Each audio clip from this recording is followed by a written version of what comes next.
Hello and welcome to the Matt's Movie Reviews podcast. I am your host, Matthew Pejkovic, and this is episode number 675. Releasing August 21 in select US theaters and video on demand is Bury the Devil, a one-shot, real-time supernatural horror that tells the story of a hospice nurse hired to care for an elderly woman with dementia, only to find that her affliction is of the demonic variety. Adding a new twist to the demonic possession movie subgenre, Bury the Devil is a creepy, dread-inducing horror experience brought to life with impressive filmmaking wizardry and engrossing storytelling. And joining me today to talk all things Bury the Devil is the film's director, Adam O'Brien. Adam, how are you? Pretty good, you. Thanks to having me. Thank you so much for joining me today. So I always got to ask this question because I've spoken to other filmmakers who've done kind of like one-shot things before, hmm and I always find the inception of the idea to be really interesting. And I always Yeah. wondered, in the case of Bury the Devil, what comes first to mind when you make this film? Is it the story that influences the type of filmmaking, or is it the filmmaking that will later influence the story? What's the first initial inception for Bury the Devil? The story behind how we came up with that idea was just give you a little bit backstory, a little bit. You will see where I'm going to answer your question after. It's after then I finished my movie Mom. I really wanted to do something very, very different, like do a 180 degrees. Is like, okay, I want to get out and do something else, and wanted to do something fun, like simple, fun. Then go back to roots and getting stuff like homage a little bit to a lot of genre movies that I know, and just having fun with my friends basically to make a movie. And Hmm. one of my the producer and DP of the film, Benoit Beaulieu, who is also a very good producer of Turbo Kid, if you know that genre film, Hmm. came to me and said, "Hey man, I just finished a series actually, and we did this oneer, a 45 minutes oneer, then all the TV shows I have at some point." And he's like, "Hey man, you should do a movie like that." And honest, what is what I said. I said, "You're fucking nuts, man. I'm never gonna. It's too complicated." He said, "Do you imagine story the way then you need to, characters needs to start at one point, do something at the other point. Story needs to unfold all the time." He said, "What can we possibly say with a one-shot movie?" And seriously, I hung up. I'm like, "Fuck you, man. I'm not gonna do this." So I was like, but strangely enough, 2 days came, and I'm like, "Well, maybe I can do something interesting." Is then, yeah, maybe we can do a home invasion. This is how it started, the idea. So the genesis of the idea started with let's do a home invasion, but the reverse of a home invasion. What if the people don't want to come in the house, but they want you to go out of the house because there's something inside instead? Hmm. So this is how suddenly it generated the idea of doing that one shot, and goes back to that story as like, oh, okay, that can be fun, couple in the bedroom, and suddenly changing a little bit the tone, like, but what is the danger in the house? The story. And the writers, John Patrizzi and Brad Hudson, came with this idea. It was like, oh, maybe this something, an angel trap in the house. And I'm like, yeah, but it was be super hard to do in one shot. Again, goes back to your questions, like how we can anticipate a story with a one shot. And we said, well, maybe it's going to be a more possession. What if it's the reverse of that? It's the person who's possessed, basically. And that's where this come from. I said, okay, let's add stuff around that part and let's make it in one shot. But probably what the other filmmakers told you too is like making a story in one shot is quite a challenge, Yeah. storytelling wise, technical wise. I'm a visual effects supervisor too, so I know what to do, and I have a big background as a technician, so I know a little bit what I can do, what I cannot do, and where I can cheat maybe, or where I can put myself out if they have a problem or whatever. But the point is to try to do it as one long continuous shot as much as possible. With Then after that, obviously hit time, budget, constraint than you have when you shoot, and you build the script around that. You suddenly the script is really, really like, yeah, complex, but you say you cannot do that in one shot. It's impossible to do. So you tone down a little bit to find some a middle ground that it's fun, and after that you build three principles of to make the film fun, basically. And I did three principles for that movie that were very simple. To answer to your question, is like, this is how the genesis of making that madness thing to do a one-shot movie. Then I'm never going to do it again. I'm telling you right away. That Well, was fun. you That's it. well, even if you don't do it again, I mean, the way that you done did do it here in Bury the Devil is kind of like a quintessential like way to do it with this type of story. It's a really kind of well done way. And I think one of the big things that makes it work is the setting, this house. I wrote down in my notes, never underestimate the simple effectiveness of a creaky house. I mean, Yeah. I find it to be really kind of like just real something like creaks can do more sometimes in a house than dialogue can because it can just puts shudders up your spine. So again, going back to speak how I spoke to different filmmakers, some people I know within the indie world, they have access to things sometimes. I know one movie had access to a factory. I know one had access to a car. You have this house. So how does Yeah. this house come to you? And once you go inside the house, how quick are you kind of like you and Benoit kind of looking around and kind of thinking, okay, that that room, and kind of put a plan together, a battle plan essentially to attack this movie? Well, the way that it worked basically is after then I called back my friend Benoit basically. I said, okay, you're nuts, but I have an idea. He said, well, we have that big, huge cabin who was owned by one of our mutual friends. And so we called him. It's like, hey, can we use your cabin as a setting for that kind of story that I just came up? Hmm. And he said, yes, basically. And that's a huge house, basically. The setting is it's a big, big, huge cabin, like very remotely in up in Montreal, where the city is called Gore, for Hmm. real. The city of Gore. So we're like, oh, that's perfect place to shoot a movie anyway. So that's super cool. So we went. So I could have access to the house before. So what I did is I took my iPhone and I just move around the house myself, like door number one. What I can do, this is go to upstairs. Okay, that's the end. Coming down, let's cut that. Okay, let's do another one. Okay, that goes to floor number two. Okay, that's the kitchen, that's the basement, and so on and so forth, and going all around the house too. So gathering all the documentation and do bird's eye view map of the house too, pictures of different things, what we should keep, what we should take it out, and I gave all this to the writers, so they knew where things are, where things are placed, Hmm. basically. And with Ben, after that, well, we said, okay, what do we need to add to make that thing more atmospheric as much as possible? So basically, the camera we choose, the lens we choose, was we use the Alexa 35. Okay. Uh, is Yeah, because the sensibility of the light, because I wanted to shoot everything at night, which is a lot of other filmmakers don't do sometimes, or they do but just partially do, because how the hell do you light a full street with those ND cam? Then you have, they're not capturing the light properly.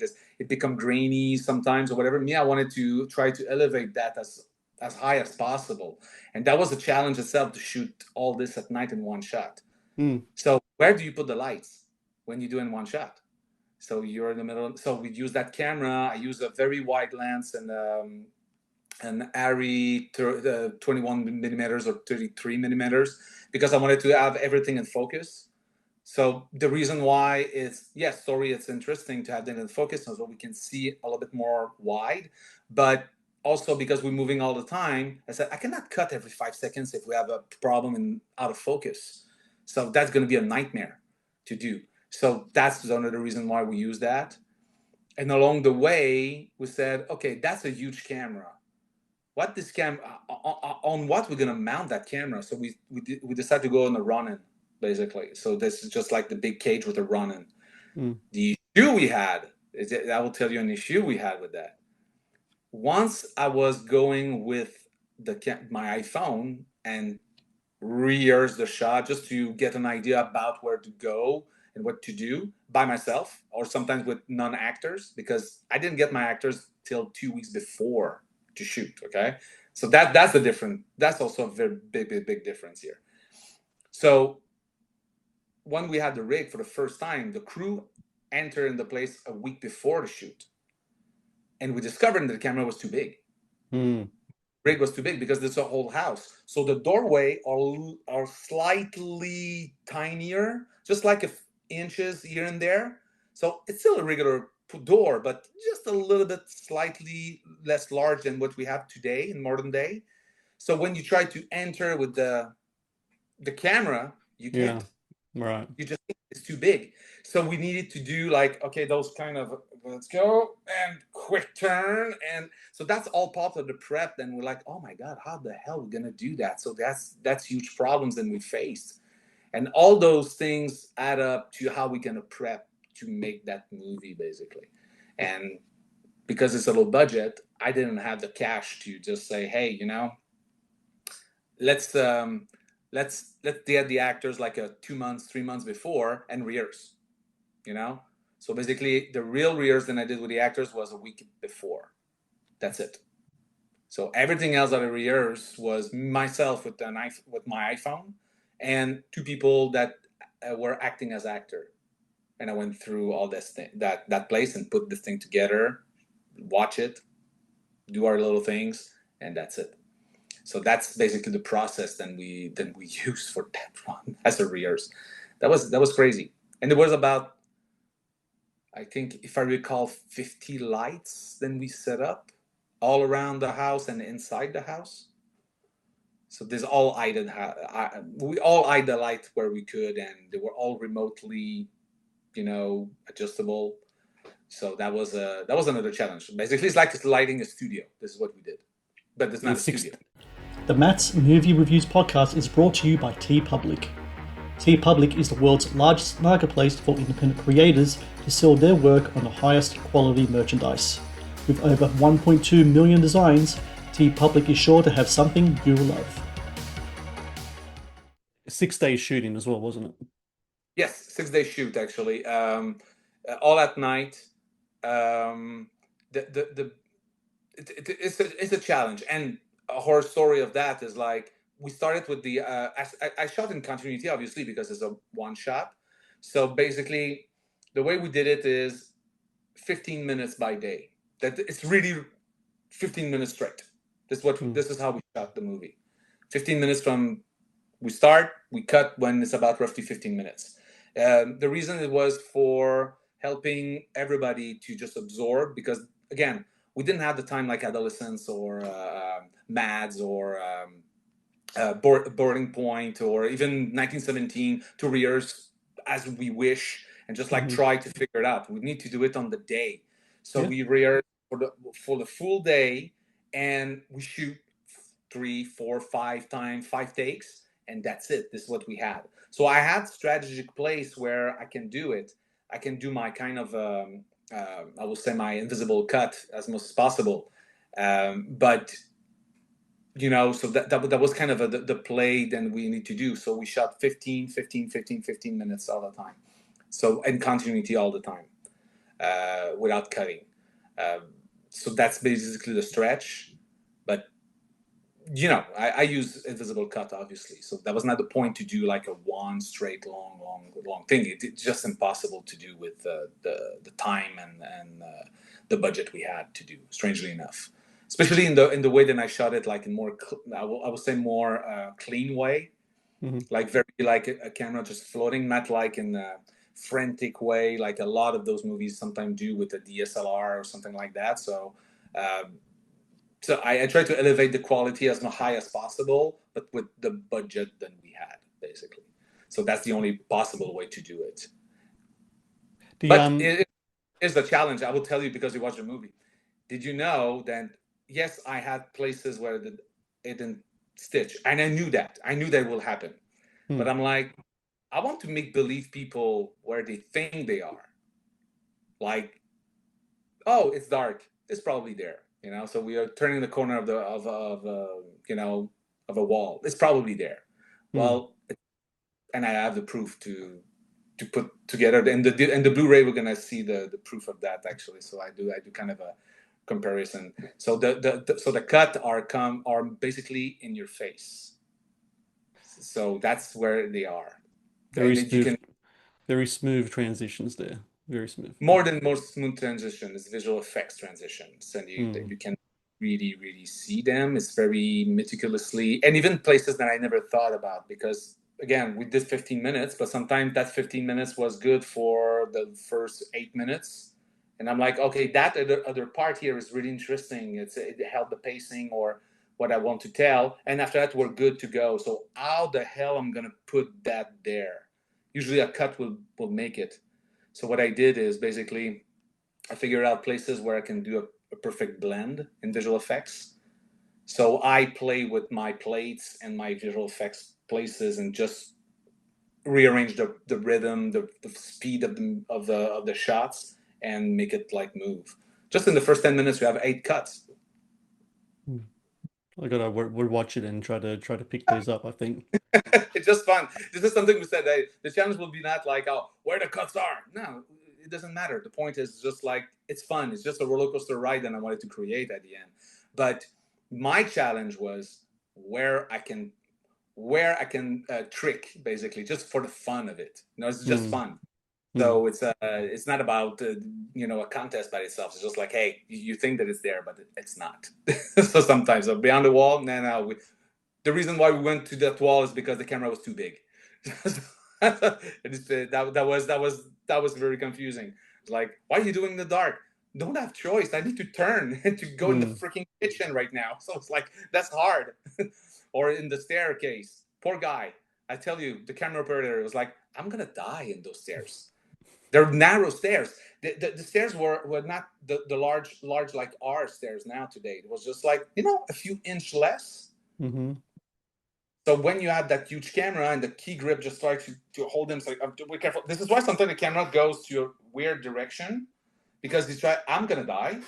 So he go down and it's like, okay, I'm going to pass here. Oh, okay, that's fine. So after that in post, I stabilize the shot because I'm like, I use the shot, but I'm like, okay, now the camera is doing that kind of weird thing. So I was like, Mm-hmm. okay, I'm going to do it a little bit and just stabilize. So just having that little shaky thing. And I said I zoom out when it was over. So that was the trick that I used a lot on this one, just to keep the 15 minutes as straight as possible. And when I modify was more zoom in, zoom out, and shaking things, and just to give a more organic way, basically, is what I did. So The Matt's Movie Reviews podcast is brought to you by Amazon Prime Video. One of the best on-demand streaming services available, Amazon Prime Video features exclusive Amazon originals as well as popular movies and TV shows. Watch Amazon Prime Video anytime, anywhere. something I was doing when I was watching the film, because the character of Evelyn, the possessed in the movie, who's played by Dawn Ford, fantastic work she does in this movie. The Yeah, character is a professor of cultures. So there are things around the house, paintings, statues, kind of things like that as well. And you dive, there's other things as well. I don't want to give away too much, certain things of numerology and things, symbolism as well. What is already in the house, especially regards to the artworks on the wall? What's already in the house that you decided to use, and what is some things that you brought in to add flavor to the house and speak to our character? Was there already any artwork in there that you thought, oh, that look might be pretty cool, that might be pretty cool? Or was everything you and your like your art direction people, your production designer people bringing your own stuff to it? Basically, okay, all the house, what you see, it's 90% in the house. We Mm-hmm. didn't touch anything. So, and a cool things is you can see everywhere how many arts you can find.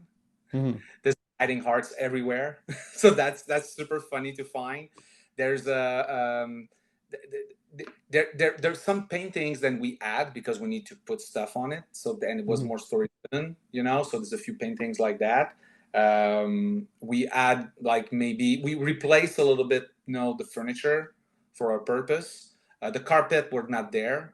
The carpets on the floor, it's us. Example, just because you know it we need to hide basically the creaking of the crew. Mm-hmm. That's something we discovered.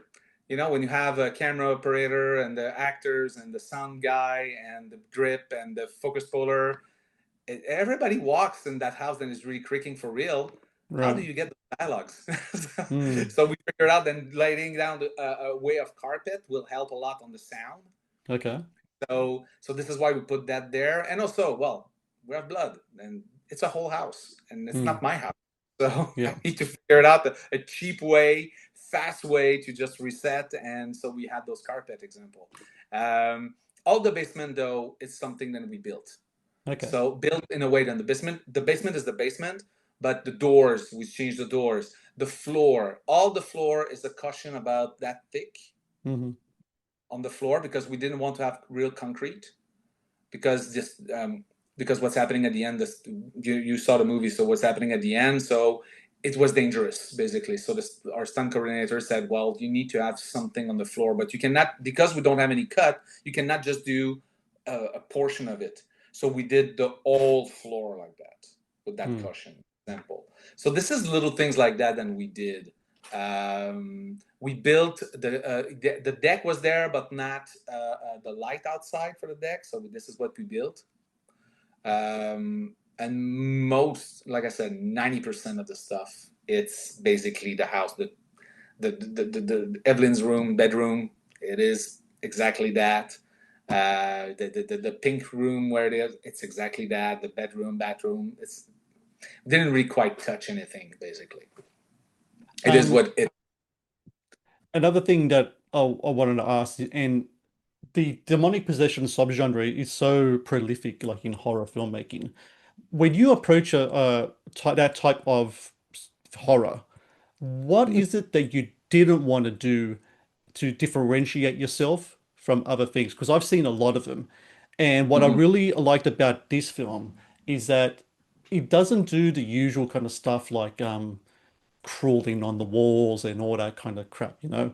It seems to me that the presence itself is more of a psychological manipulator. It finds the wounds of the people that it latches onto or it's targeting, and it kind of scratches away at it, which I found to be really good. It was kind of like it was like a psychological game that was happening a lot of times in the movie, which I really enjoyed that kind of aspect to it.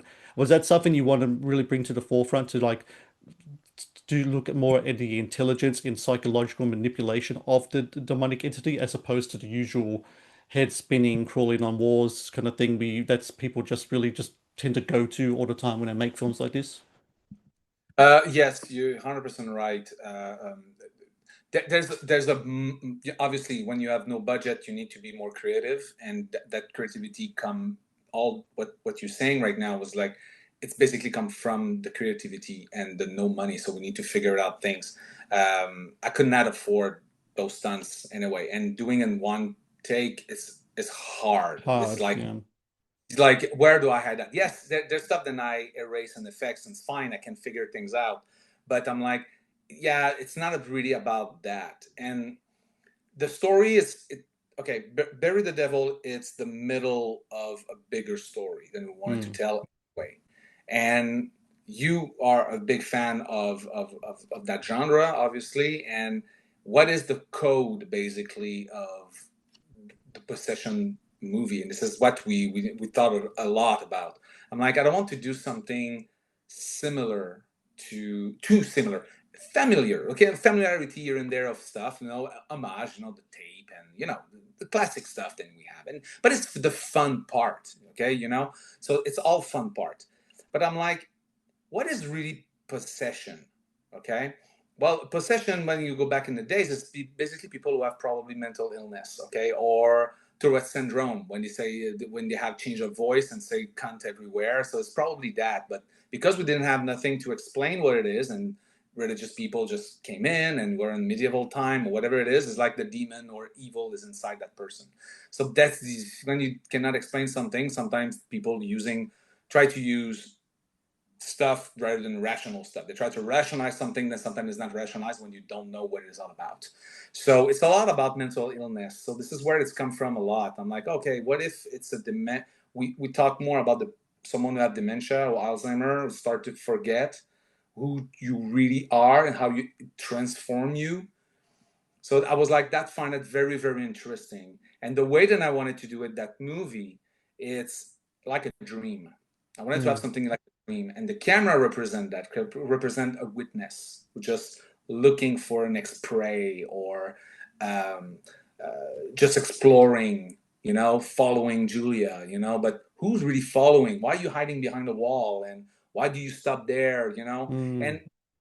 And try to get that sense. And I'm like, and Evelyn character, Evelyn, what she does is basically like, I'm gonna start to forget stuff based on my past, and I don't want to forget, but I did something really bad, Mm. and it's a grief. It's really about grief when you think about that. And we wanted to explore more. We explore more the story around, but the movie itself is built like a dream. When you look, well, if you look at it, just give you an example, the color palette that I choose. The color palette are blue, green, white, and black. Basically, most of the colors are like that. A few points of orange, obviously, for fire, but most of the thing are in that color palette, and with a kind of not a glow, but kind of a feeling of foggy thing when you look Yeah, at the that's light. that's why I picked up like mist is something I picked up. Yeah. Exactly, and lightning usually. So Mm. when you combine all those things, it says more ghost Mm-hmm. than possession. Right. Possession is more earthy color, orange, yellow, brown. So you're gonna go more on that, more raw, more greedy, more greed and grainy. Uh, um, but ghost story are more slow down, exploring, hearing stuff. So I said, okay, it would be interesting to have that kind of contrast, because I want to have that sense of we are in Evelyn's mind all the time. So we Mm. start with her just like not really there. We have a moment in the middle of the movie, then we see then she's not there. What's happening in her mind, we don't know. And then the ending where she's totally not there anymore. So Mm. she's gone. So it's all goes with those code, and I'm trying to play a little bit and having fun with it, and try something.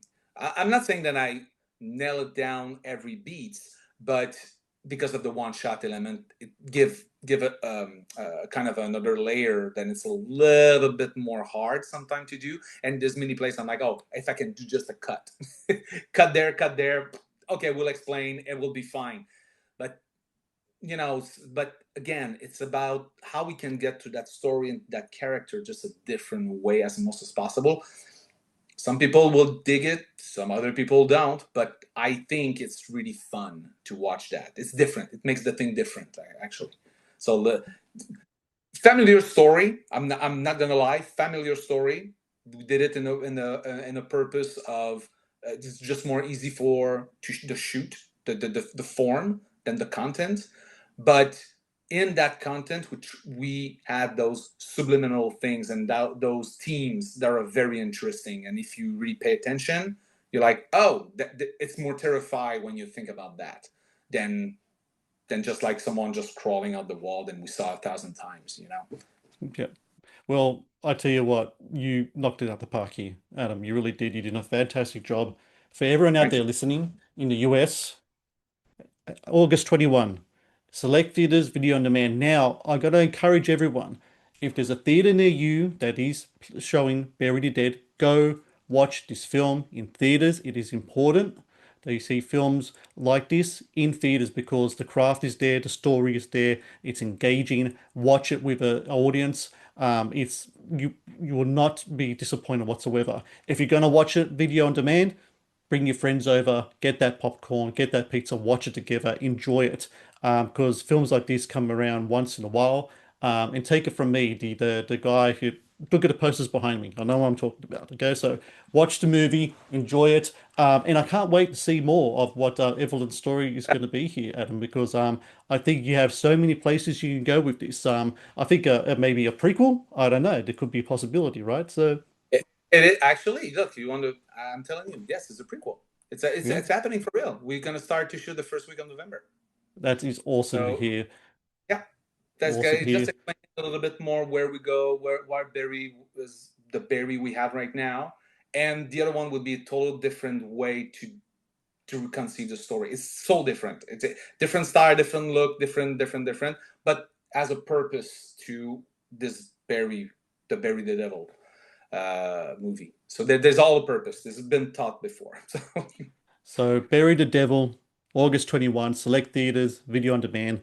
People watch this movie. It's good timing as well. We're near the end of August. We're heading into spooky season. Good time for it too. So Adam O'Brien, thank you very much for your time today. Congratulations on the film, and best of luck to you in the future. Thank you very much. Thank you very much for having me. And thanks to your audience too. Thank you for watching the Matt's Movie Reviews channel. Please subscribe for more reviews, podcast interviews, and exclusive content.